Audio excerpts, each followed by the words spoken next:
Right, meow. Meow. Yeah.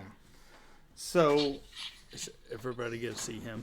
everybody, yeah, it's recording the Yes. screen. Awesome. So we've got you on the recording, and I'll go ahead and start the episode. Welcome to Basement Movie Room. We are back to review in spoopy October. Yeah. So We're back. we should have a fucking review of The Sadness up already if I ever get around to editing the fucker.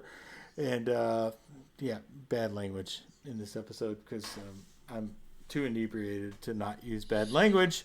But we got our buddy Andy in here with us this time. He's Say joined hi, us. Andy. Hi, Andy.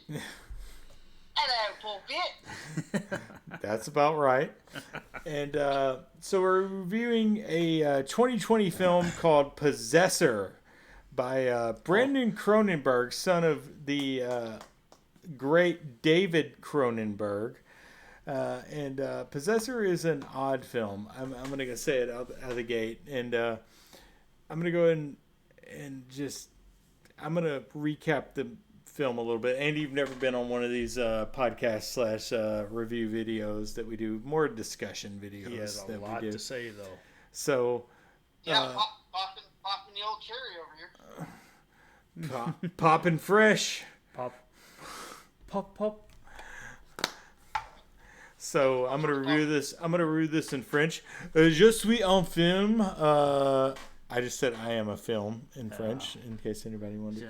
No. That's all I learned. So, Nobody was asking. so Possessor is the 2020 film from Brandon Cronenberg, as I've already said, and it follows a plot of assassins who are possessed essentially by a individual that forces them to kill people to cover up assassinations, essentially just random crimes to cover up assassinations. So I guess what we usually start out with is what did you think of the movie? And Jared, I'll go to you first. How'd you feel about this movie? I thought it was pretty unique in its sense. I mean, I like the movie for what it was. I mean, we had a lot of outside interference going on, but what I remember and understand, it was it was pretty fun. We were talking a bit through the Yeah. movie. I'll give you that. But it kind of reminds me of his dad's movie Reanimator. It was kind of that's not or Cronenberg. not Reanimator. What's the one with Jude Law? Existence, Yeah. which we have reviewed on this It channel. reminded me a lot of that movie. Not Reanimator. Yeah. Reminded me of that movie a lot. But overall, it was fun. Yeah. Andy? Yeah, so I thought it was kind of a cool twist on kind of a few years ago, and it kind of really gets me kind of thinking through kind of what the scary part and what people are so kind of scared about with AI coming up, of being able to kind of control people through different means and different variations. So it kind of went down that line. That's kind of what I kind of got from it off of kind of the get-go. And of course it was some gory, some good Halloween stuff as well. But I mean, yeah, that people are terrified of what become of AI, and could it even be something like this? So yeah, pretty neat. Sure. Yeah, and for me, the movie was pretty excellent. Good take. Yeah. Welcome to this. Welcome to the BMR reviews, which people think are terrible. But We'll get one view. one view, one like. You're welcome It's our for lives. Jared's I like. haven't been on before, so it might tick up to 2 now. That's right. Tell your friends. Tell your wife. Tell your kids. So, yeah, I thought Possessor was an excellent movie. Brandon Cronenberg is definitely a talent like his dad was. He certainly got the directing bug from his dad and found like a niche that he could go in. But, yeah, I thought it was an excellent idea. I don't think it's a completely original idea. I think there's movies that have done this before, but I think certainly Brandon Cronenberg has come up with something that is kind of interesting and makes a lot of good points. We have the cast is pretty terrific in the movie. Well, at least a couple of them are recognizable cast members. Andrea Riseborough and Jennifer Jason Leigh being the main cast, I guess, technically. But yeah, I thought it was pretty excellent. I thought it was a lot of interesting concepts. Sean Bean also in the movie, but yeah, interesting concepts. I was a little kind of not happy that the Declaration of Independence didn't show up in the film. No, it did not. It did not. He was not after it in this movie. That's later on for him. So, just getting into the movie, the general plot of the movie, we open up with an initial assassination that we're seeing, and you don't really know when you're coming into the movie. It's called Possessor, so obviously there's some bits of possession that are going to go on through the movie, but you open up with this African American, or I don't know, British black person, I don't know which one they are, committing a heinous murder with a steak knife, apparently. She goes up to the guy, murders him brutally with a knife, stabbing him in the neck and then multiple times in the chest. Then she turns the gun on herself, and we come to find out that this assassination is essentially her body being taken over by the character played by Andrea Riseborough, who is like wearing this like weird like helmet that allows her to take over to commit these assassinations. Jennifer Jason Leigh plays the I guess the person who oversees these assassinations, and we have this opening scene between them two where Andrea Riseborough comes out of the assassination, is having to identify these items to make sure everything's okay with her. She's identifying a pipe and some other things, and then one thing's not hers, so they want to make sure she's completely back. They do have really sweet chairs. Yeah, the marshmallow chairs. Yeah, I actually they're probably like $12,000. I want to find where I can, where I can buy one of those.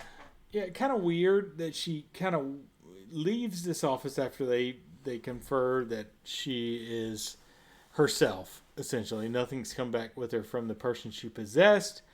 And she goes into like a 1950s like Studebaker or something like that, and Jared's drinking directly from the bottle of Jeffy Reserve over here. But like the opening scene not a sponsor.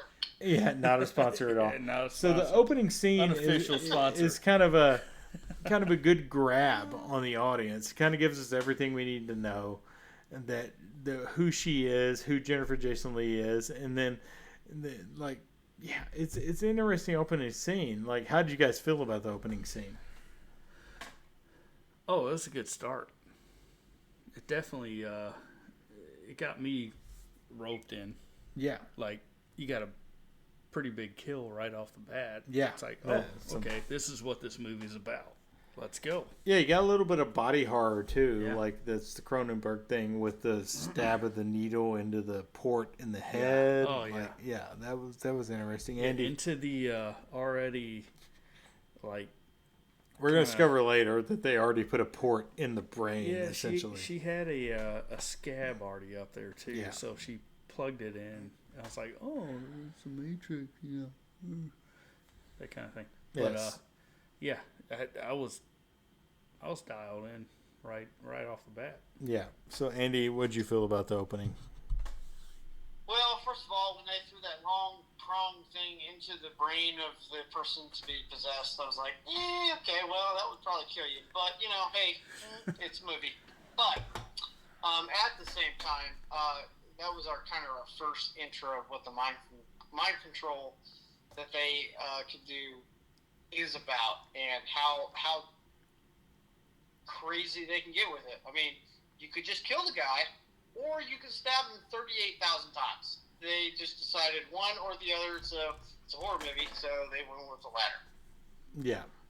Yeah. So I mean, the opening I think really gives us a lot of information about how the movie's going to go, and like what is happening in the movie without like just outright telling us. No narration or anything. We just kind of get like the opening scene, and then we kind of pull back into the where the assassin, Andrea Riseborough, is, and we kind of get an idea of what actually went on, that they took over this body and made this person do this, as opposed to this person doing this on their own. And we don't get any reason for the assassination. That's just left to the imagination, that this guy is probably a political enemy or a tech enemy or something like that. And so we see this brutal murder from somebody who is we don't even know the character, to be honest. We don't even know her name. Ultimately, I think we do catch her name for like 1 second, but we don't need to know. This is a straight up opening scene. You never saw her again. Yeah. And the interesting thing in this scene is kind of sets up for the rest of the movie is that, like, initially they turn the gun on themselves. The black lady who killed the guy turns the gun on herself, but she can't ultimately kill herself. And it kind of pulls away, and then the police come in and kill her. And then Andrea Riseborough's assassin character comes out of her I don't know, her mask that they use to take over these bodies. And we get the notion that something may have went a little bit wrong in this one, but she's okay. So she gets out and she heads home to her family, which she has apparently a husband and a son. She goes home to them, and we get a scene with her interacting with them. There is a minor sex scene, I guess, that comes up in this. Not going to be the first one in this film. Certainly there is plenty of... Go ahead. Before we get on to the sex scene descriptions, which is, it's going to be fantastic and all, I do have one minor thing I want to add about the opening scene. So you had mentioned that she pulled the gun on herself. She wanted to shoot. She wanted to end it because she realizes what she did after the takeover had happened. And then she realized that the cops come in, and it was like, I saw the fact in her eyes. I thought this was pretty good cinematic stuff where she realized that she couldn't pull the trigger herself, so she was able to use the cops to take her out. Right. I thought that was suicide by cop. Yeah, for sure. Yes. So we're getting like some indication that Andrea Riseborough's character is having effects from what she's doing. Like, obviously this is not something she probably ever planned on doing in her life, becoming an assassin like this, and she's kind of having some secondary effects from it. There's some weird things. We get a weird scene with a flip phone. So we're not quite sure, like with the 1950s car that she gets into and the flip phone, what year this really is. We're never giving an idea of what year this actually is. I mean, the flip phone would say early 2000s. The car would say 1950s or 60s, but that's clearly not what it is. It's definitely futuristic in its name. So after this, this scene with her family and kind of getting involved with her family to give us some more character building, to be honest, that's all this really is. She returns to her job and she goes on to her next mission, which is to kill somebody. We don't know who it is. And she's going to be taking over the mind of a man who is married to a woman. Not surprising there. And he's going to have to assassinate somebody. And so she's like in a building across from them, spying on this man and wife, where she needs to figure out who they are. And that's kind of like a good indication that this is just not like jump in a body, kill somebody. It's a lot more to it, that she has some significant things that she needs to do to learn. What is that sound? It is, yeah. So she has to kind of study these people. And then we get a scene where they've kidnapped this guy to implant this thing, node in his head or whatever, that allows her to take over the body. So we get kind of those scenes in quick succession. And that's kind of like, it's a big setup period for the movie. The setup period for the movie is about an hour long, kind of figuring out what's going on and what's going to happen with this movie. So, yeah. So I'll stop there and we can kind of talk about it. She's also talking to her boss a little bit, played by Jennifer Jason Leigh, about like how things are going, etc. So, do you guys have anything to add on that part? I mean, the mushroom chairs, or not the mushroom chairs, but the marshmallow chairs are a thing of beauty. I really want one, and if I can find where I can get that, maybe on Amazon. Yeah, I might buy one or two. Look it up for you. That's all I got right now. All right, Andy, you got anything? I just know that Jennifer Jason Leigh, she's just a spooky character in every movie she's in. She can play the role at all. Yeah, she doesn't have a huge role in this movie, but like the part she plays is certainly important to the movie. She plays a significant part at the end of the movie. That I would say it's probably CIA. We don't know, obviously. But yeah, something we have like no clue. that. I feel like it's a high government agency. This would be like kind of your doomsday scenario of them figuring out how to do this kind of stuff and be able to take, like you said, political enemies or tech enemies, something like that out. It's kind of, you can really go anywhere with it. Yeah, sure. To be able to afford those chairs, I mean, that's got to be Chairs are expensive, man. Yeah, and the chairs, of course, the chairs. Sure. So expensive.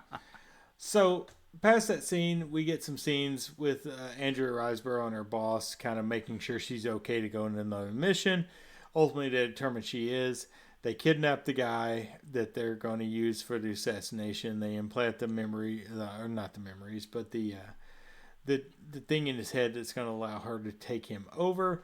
She ultimately gets back into the little mask that she uses to take over people and takes this guy over. We get an indication that this is not the easiest thing to do. Like, she has to learn, obviously, by spying on them, to how to be kind of like them and be with, he has a wife, or at least a girlfriend or fiance that he lives with. And she has to kind of adapt to being that person. And it's not easy, pretty clearly. Like, when she first warps into his body and takes over, she has to get up. It's very tough. Looks like a 44-year-old man getting up, which I would know a lot about because that's where I am in life. It's like she's walking around very, very unsteadily. She's kind of exploring what she is at this point and trying to figure out who she is.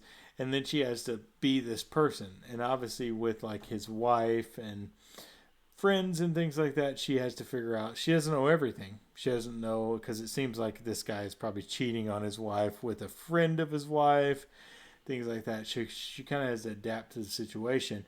And her target...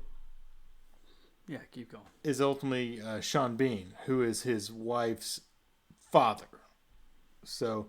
she's out to assassinate Sean Bean for whatever reason. We're never getting a real reason that I recall in the movie, but that's who she's out to assassinate, and she has to go to take that. Which they show Sean Bean's image throughout this, and we don't even realize ever so slightly. You don't recognize it. Yeah, they do a good job of showing Sean Bean without us knowing it's Sean Bean until Sean Bean appears.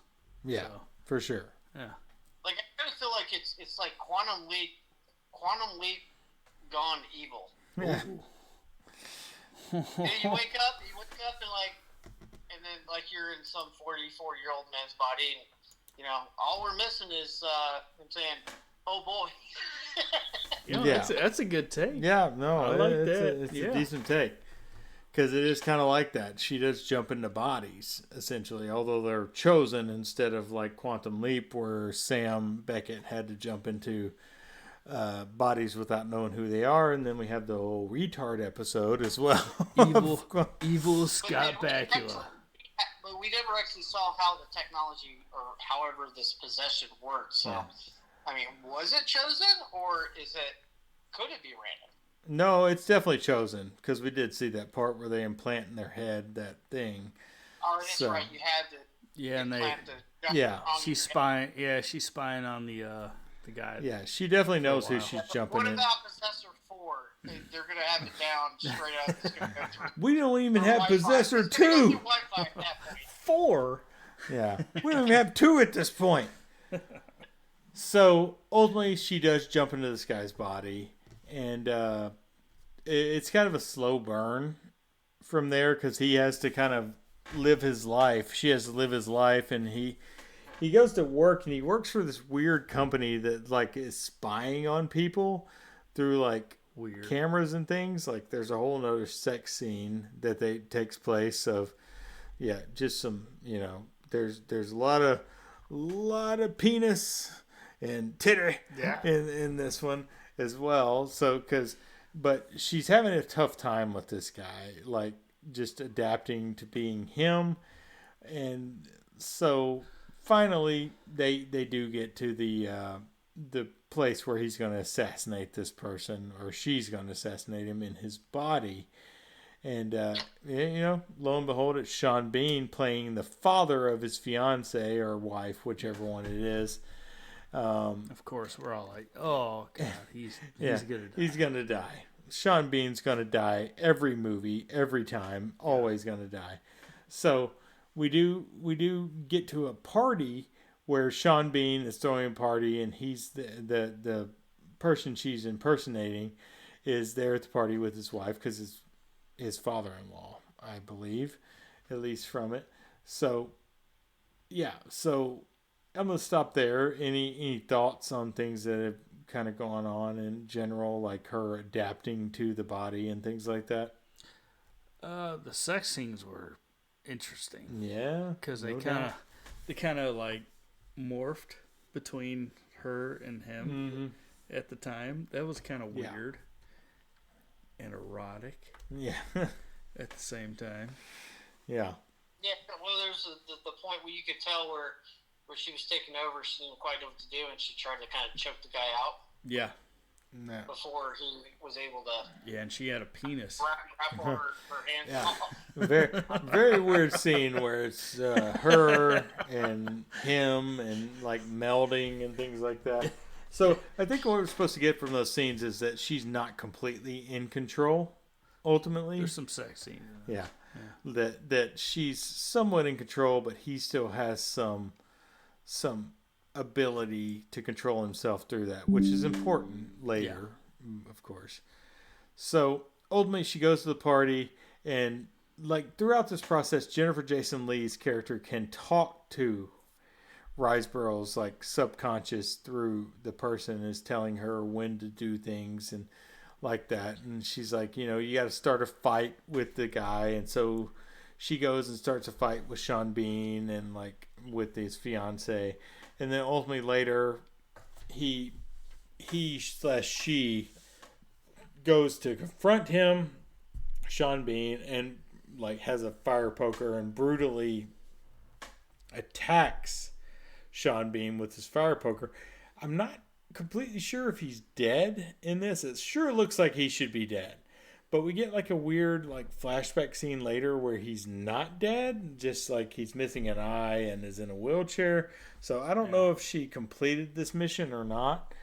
But the problem is like after the mission, she's supposed to kill the person by putting a gun in their mouth and shooting them to get out of this. But the problem is when she tries to do that, the guy fights back. She's not able to get out of him. He shoots the fiance as well, like twice, and then ultimately shoots her in the head and kills her. So she's not out of him at this point. She's like stuck in him because she can't bring herself to shoot the guy in the mouth with the gun she has. So right then and there, she like runs from the party, and at one point she goes to see like her kid and husband with this body, like just like from a distance, and we're gonna get into that later. But yeah, like how did you guys feel about the whole assassination scene? It was pretty brutal in my opinion. Oh yeah, that was extremely brutal. Extreme. And I liked seeing it. Yeah, in a weird way. Yeah, but like weird. It was weird, but like really really cool to see. Like this. But I'm still stuck on these marshmallow chairs. Yeah. I looked it up on Can't Amazon. let them go, can you? I cannot find these chairs on Amazon. Not gonna find them on Amazon because they're fancy. Those are really cool chairs. Other than that, Andy? Well, we'll download the specs and send you build it yourself. Yeah, I know. Just a little leather and slap some wood on it. You're fine. Yeah. And some marshmallows. And some cotton. In between That's the right. leather. Yeah. A lot. I thought the fire poker scene was pretty gruesome. That was probably the most gruesome part of the movie. Yeah. Especially we pulled out the eyeball and stuck it down his mouth or through his throat, whatever the hell it was. Breaking his teeth out. Yeah. Yeah, it could it have was been brutal. Yeah, I mean, it's like maybe searching for the Declaration of Independence. You know it was in there somewhere. He had it. He swallowed it. That's what happened. He That's right. swallowed it.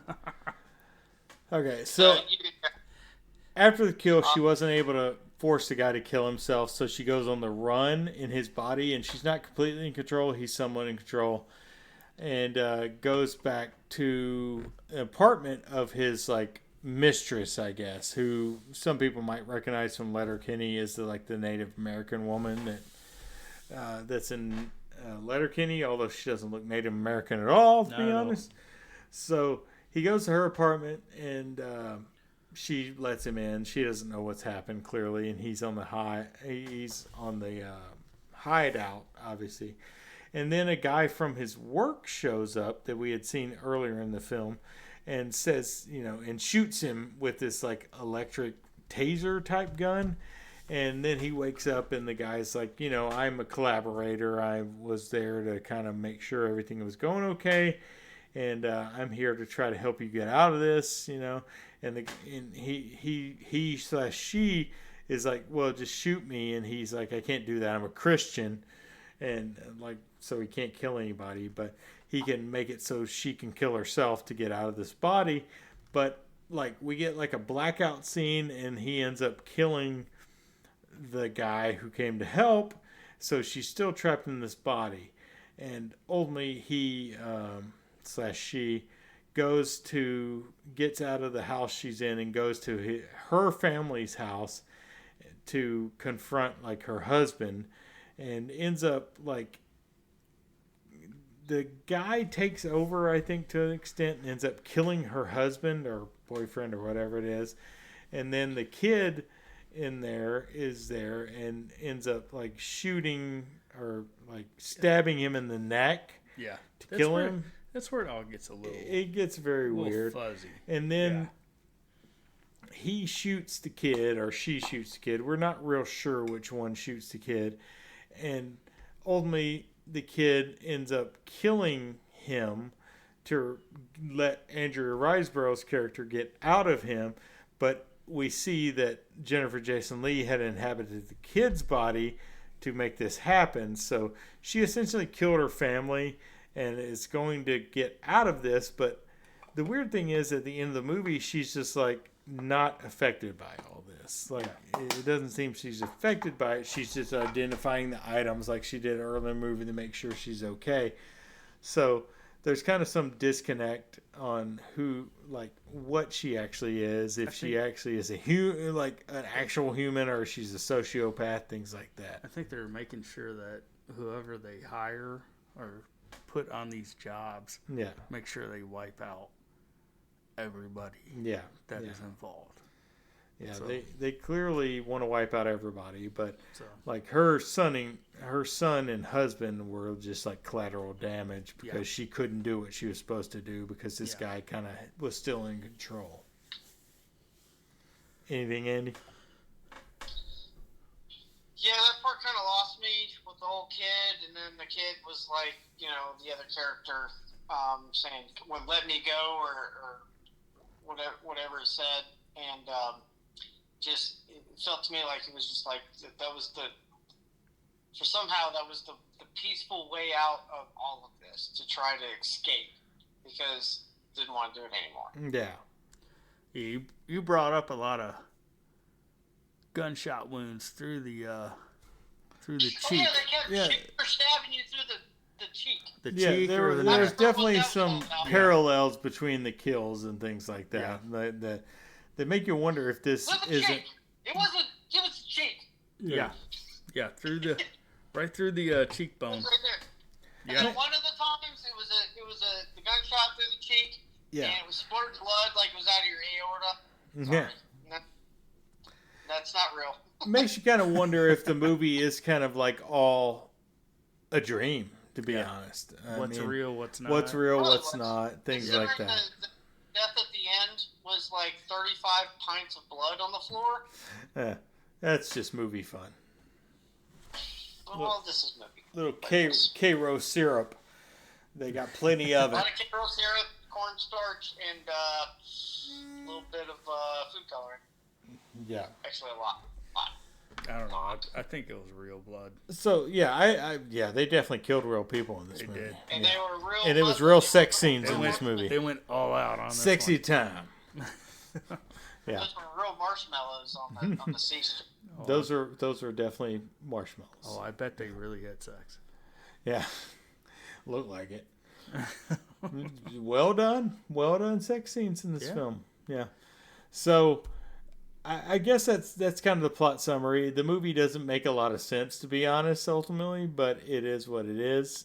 You know, there's some. Well, it may make more sense if you don't talk all through it. Yeah, well, you know, we Shut We your like mouth. like to talk. We love to talk. We like to talk. No, I'm saying I enjoyed the talking, but you probably have to really, really focus. Yeah. You So imagine watching like Memento? Oh, Talking about yes. well, I've seen it before. I can talk through it. So Let's watch that again. Yeah.